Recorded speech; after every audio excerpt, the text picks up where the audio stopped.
1897 թվականին 22 տարեկան Իսահակյանը մեկնում է Եվրոպա, այնտեղ հաստատվում է Ցյուրիխում, ուսումնասիրում է ազատ ունկնդիր տեղի համալսարանում, այնտեղ ուսումնասիրում է փիլիսոփայություն և համաշխարհային գրականության պատմություն, 1902 թվականին վերջնականապես տեղափոխվում է Թիֆլիս։ Սիրտս երկինք է, ամեն արարած աստղ ունի այնտեղ, գահ ունի այնտեղ։ Սիրտս երկինք է, բույր կուտա ծաղկին, սեր կուտա կույսին, կյանք կտա անկյանք չոր անապատին, ամայի պատին, սիրտս երկինք է։ Նա հետը տանում էր սոսկ մի ինքնագիր, Աբուլ Ալա Մահարի պոհեմի ամբողջական ձեռագիրը, ավարտվում էր նրա կյանքի հիրավի ամենաերջանիկ հատվածը, ստեղծագործական հաղթանակներով, սերերով ու ազգային ազատագրական պայքարի ռոմանտիկայով հագեցած հատվածը, ավարտվում էր մի շրջան, որ այլևս չկրկնվեց, հույսի ու հավատի շրջանը։ 1911 թվականին Իսահակյանը հավատարիմ ընկերների աջակցությամբ սահմանն ատում է այն հատվածով, որով ինքը ժամանակին զենք է փոխադրել երկիր։ Ծանոթանում է Թումանյանի, Աղայանի, Աղբալյանի և այլոց հետ։ Բերնատան գրական գործունեության հետ նաև դաշնակցության ցուցումով Թիֆլիսից զենք է տեղափոխում Հայաստան, քանի որ այստեղ բախումներ էին սկսվել հայերի և թուրք թաթարների միջև։ Մյուս կողմից էլ ահասարսուր լուրեր էին գալիս Արևմտյան Հայաստանից, թուրքերը զանգվածային կոտորածներ էին սկսել։ 1908 թվականի դեկտեմբերին Իսահակյանը ձերբակալվեց և կես տարի մնաց Մետեխի բանտում, Թումանյանի հետ, հետո գրավի դիմաց ազատ արձակվեց։ Իսահակյանի մեծ սերը եղել է Շուշանիկ Մատակյանը, նրա նկատմամբ սերը վերերկրային էր։ Իսահակյանի սերերը նրան անընդհատ ոգեշնչել են, ստեղծագործելու ջիղ են տվել, նոր պատկերացումներ են ստեղծել։ Իսահակյանը շատ կրակոտ մարդ էր, նա շատ գեղեցիկ է խոսում Շուշանիկի մասին։ Սա մի հրեշտակ է, մի գերբնական ոգի, մի մագնիս, որ քաշում է դեպի իրեն իմ սիրտն ու հոգին։ Ահ, չնաշխարհիկ Շուշան, դու գերեցիր ինձ։ Նրանց սիրո պատմությունը հիշեցնում է Սայեդ Նովայի սիրո պատմությունը։ Չլիներ Շուշանիկի մերժումը, գուցե Իսահակյանի բանաստեղծական գունապնակում մի վառ գույն կորեր, քանզի մերժված սիրուց ավելի զգացմունքային բանաստեղծություններ են ծնվում։ Սիրեցի յարս տարան, յարս տվին ու տարան, էս ինչ ժզոլում աշխարհը, սիրտս ողեցին տարան։ Շուշանիկի սերը միշտ ուղեկցել է մեծ գրողին։ Կորստյան ցավը միշտ ծխացել է նրա մեջ։ Իսահակյանն ու Շուշանիկը հասուն տարիքում հանդիպում էին, ներկա էր լինում նաև նրա ամուսինը։ Իսահակյանը խոստովանել է, որ հույս է ունեցել, թե Շուշանիկի ամուսինը դուրս կգա սենյակից և իրենք զրուցելու առիթ կունենան։ Հետաքրքրական է այն, որ ողջ Գյումրին գիտեր նրանց սիրո պատմությունը։ Երբ Շուշանիկի թաղման թափորն էր ընթանում, մարդիկ ասում էին. Ավոյ Շուշանիկն է մահացողը։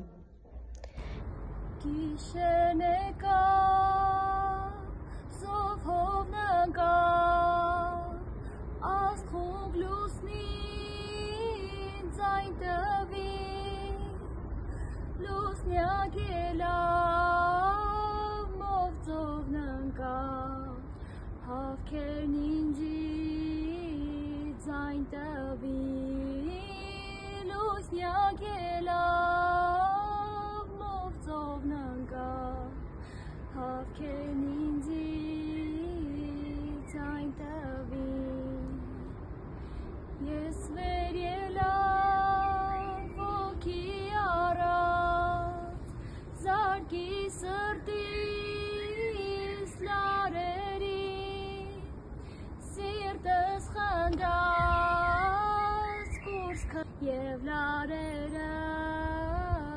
խզվեցին, սիրտս խնդաց, կուրծքս թնդաց, և լարերը խզվեցին, միայն սիրո լարը մնաց, սրտիս անհու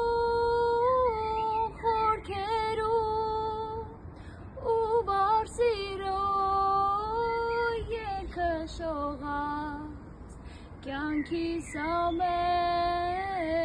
ծալքերում։ Հետագայում Իսահակյանի սերերը շատ են եղել, անգամ սիրել է Շուշանիկի քրոջը, Աննա Մատակյանին, սակայն Շուշանիկին մոռանալ այդպես էլ չի հաջողվել։ Իսահակյան կյանքի ընկերը համախոհ կյանքի պահապան հրեշտակը տիկին Սոֆիկն էր,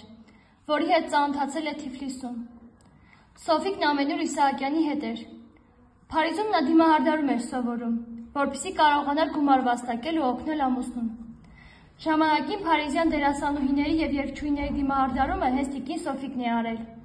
Այսօր դիմահարդարման շատ քսուկներ հենց նրա բաղադրիչներով է պատրաստվում։ Նրա շնորհիվ են Իսահակյանի շատ ձեռագրեր մեզ հասել։ Նրանք մեկ որդի են ունեցել, Վիգենին, որի որդին էլ այսօր նշանավոր գրականագետ է, Ավիկ Իսահակյանը։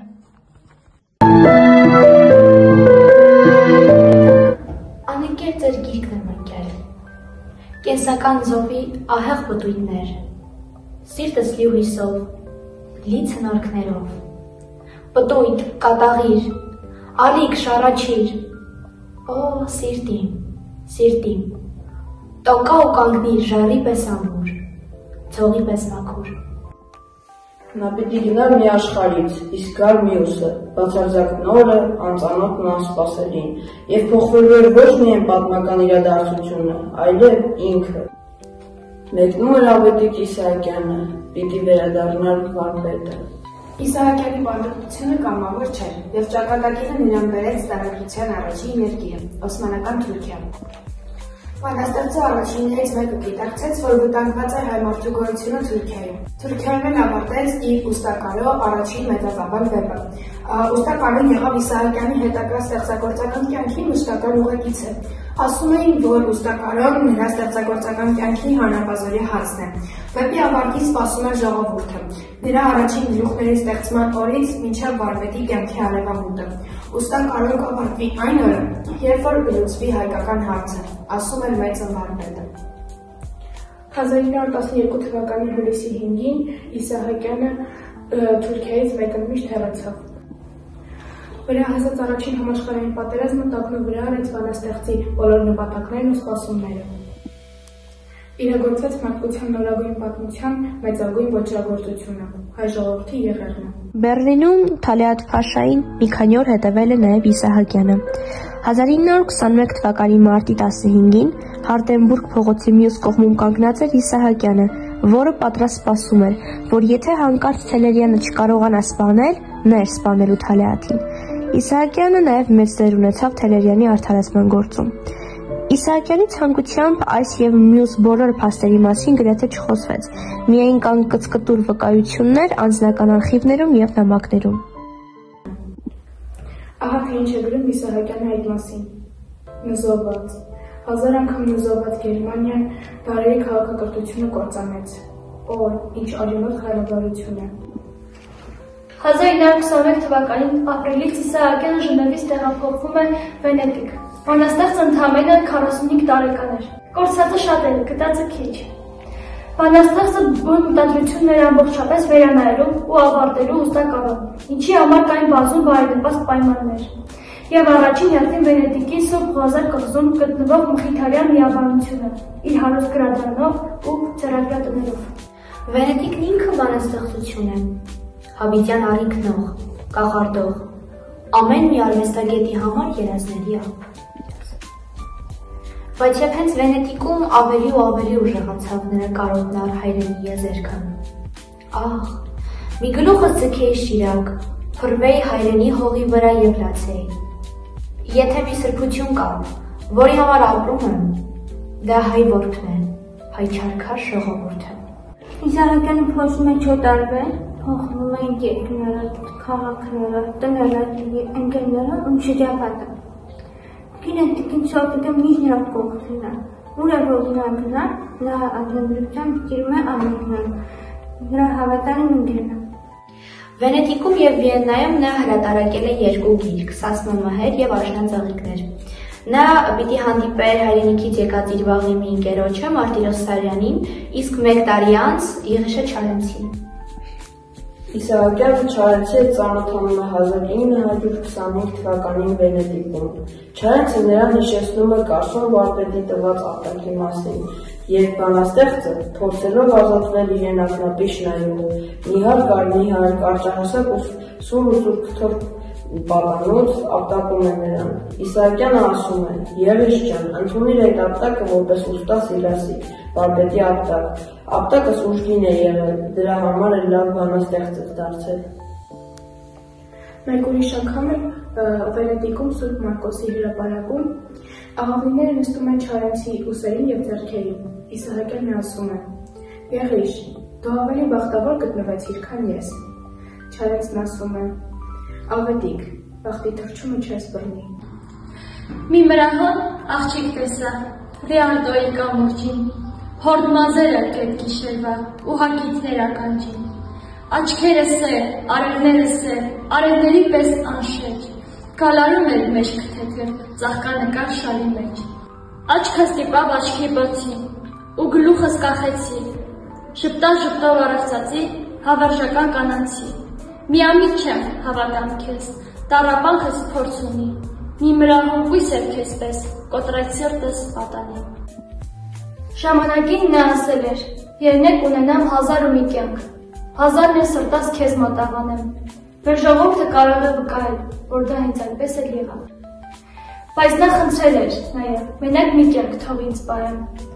այդ էլ քո փառքը գովերքելու համար։ Եվ բանաստեղծի այս մի կյանքը անհատնում եղավ, որովհետև նրա երգը կապրի այնքան ժամանակ, ինչքան որ կապրի հայ ժողովուրդը, իսկ հայ ժողովուրդը անմահ է։ Իսահակյանը Իտալիայում տեսնում է Մոնբլանի գագաթը, նա զգում է, թե ինչքան է կարոտել Արարատը, և այդտեղ ծնվում է Ռավեննայում բանաստեղծությունը։ Արարատի ձեր կատարին դար է եկել վարկանի պես ու անցել, անհուն թվով կայծակների սուրն է բեկվել ադամանդին ու անցել, մախուճապ սերունդների աչքն է դիպել լույս գագաթին ու անցել, հերթի հիմա քոնն է մի պահ, դու էլ նայիր սեկ ճակատին ու անցիր։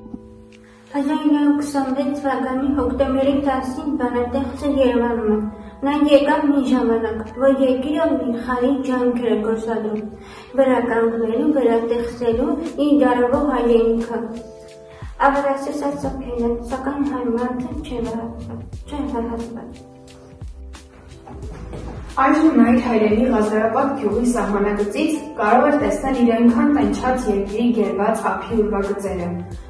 կամ անի ավերակները։ Չկային մայրը, քույրը, եղբայրները, Իսահակը, Թումանյանը, Տերյանը, Միասնիկյանը, իր հարյուրավոր ընկերները, մեր ազատամուտի հերոս զոհերը։ Կային այնպիսի սիրելի դեմքեր ու ընկերներ, ինչպիսին Մելիքյանն ու Չարենցը, Շիրվանզադեն ու Թումանյանը,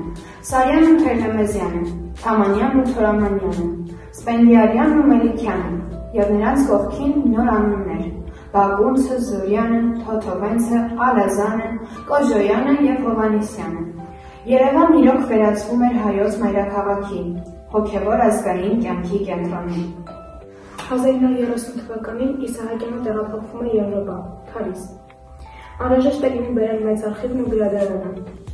Իսահակյանը Եվրոպա գալով հաստատվում է Փարիզում, ուր նախորդ տեղափոխվել է իր կինն ու որդին։ 1930-36 թվականին Փարիզը դառել էր Եվրոպայի ամենահայաշատ քաղաքներից մեկը։ Այնտեղ էին հավաքվել Ամերիկայից, Եվրոպայից և այլ տեղերից հաստատված հայեր,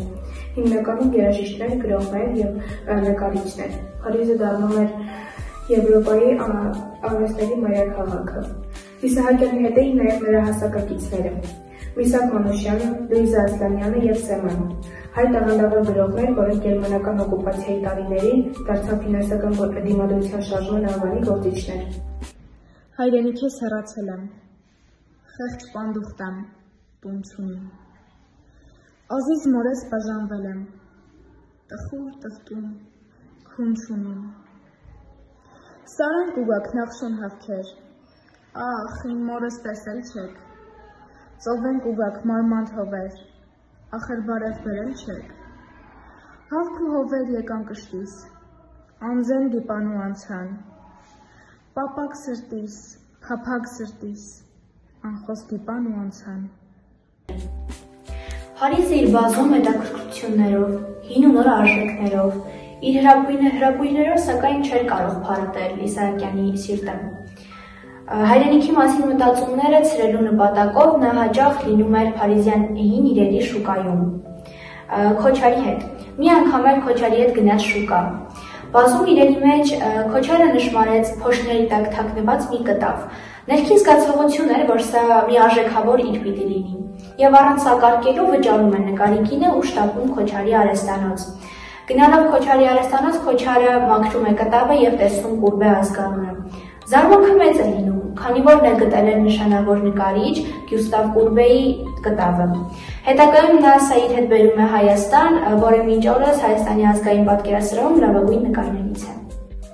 Արտասահմանում ապրելիս Իսահակյանը Կոմիտասի աշակերտուհու Մարգարիտ Բաբայանի հետ այցելում է հոգեբուժարանում գտնվող Կոմիտասին։ Նրանք ներս են մտնում, Կոմիտասը նրանց ճանաչում է եւ հարցնում է. «Դու ես Ավետիք, ինչու այդքան ուշացար»։ Ավետիք Իսահակյանը կարմիր խնձորներ է բերել Կոմիտասի համար, դրանք հանում է դնում սեղանին։